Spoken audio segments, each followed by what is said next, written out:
ընդհանրապես մարդու իրավունքներով զբաղվող տարբեր շահառու կազմակերպություններին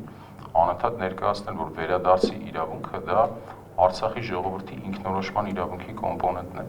որն ամրագրված է միջազգային իրավունքի բոլոր փաստաթղթերում ու որի մասին բոլոր հարթակներում եւ անընդհատ պետք է շեշտադրել։ Քննարկման սեղանի Լեռնային Ղարաբաղից բռնի տեղահանված անձանց վերադարձի իրավունքի իրացման հարցերն են։ Ինչ է արվել, ինչ դեռ պետք է անել։ Տես չի լինում մի ամբողջ ժողովուրդ մի տեղից բռնի տեղահանեն ու հետո փորձեն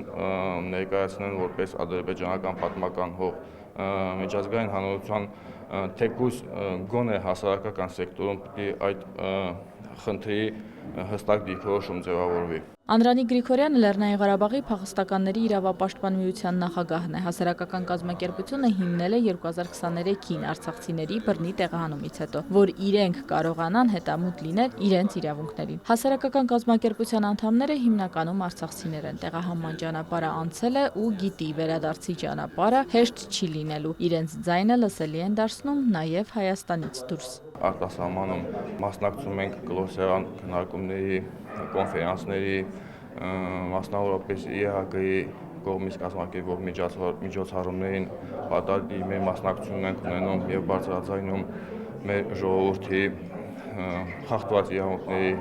մասին, կա դիրքորոշում խնդրի առկայության մասին, բոլորը համաձայն են, որ կա այդ խնդիրը, համարում են, որ եղել է էթնիկ զտում, շարունակական աշխատանք է պահանջում, մենք մեր ուժերով եւ գործընկերների ուժերով փորձենք այդ խնդրի ավելի լայն իրազեկվածություն ապահովել տվյալ երկրների հասարակության շրջանակում։ Աշխարհին փորձում են պատմել Լեռնային Ղարաբաղում թողած հոգևոր ժառանգության մասին եւս։ Հիմա Ստեփանակերտում մզգիթ են կառուցում։ Բերում եմ ապացուցում, որ Ստեփանակերտում մզգիթ չի եղել, բայց արդյունք չի տալիս։ Այնտեղ պետականորեն ուղղորդվում է, ոչնչացվում է ամեն ինչ, կարծես դեհայկականացում է թվում։ Անդրանիկ Գրիգորյանը պատմում է, հանդիպումներ են ունենում արցախցիների տարբեր խմբերի հետ, մարզային այցեր են կազմակերպում, ծանոթանում մարդկանց դիրքորոշումներին, մտահոգություններին։ Արցախահայերի հետ քննարկումների արդյունքում, որ հնարավոր վերադարձը պետք է լինի միայն միջազգային հովանու ներքո, հստակ երկարաժամկետ երաշխիքների պարագայում քննարկում են գիտական ցանց ստեղծել տարբեր երկրների գիտնականների, այդ թվում հայագետների մասնակցությամբ։ Հստակ կապեր կա միջազգային արտասահմանյան համալսարաններում գիտնականների հետ, փորձում ենք համատեղ աշխատանքներ իրականացնենք։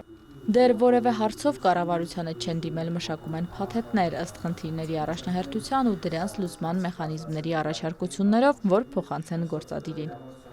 Լինա Մկրտչյան, Մահեր Կիրակոսյան, Լուրեր։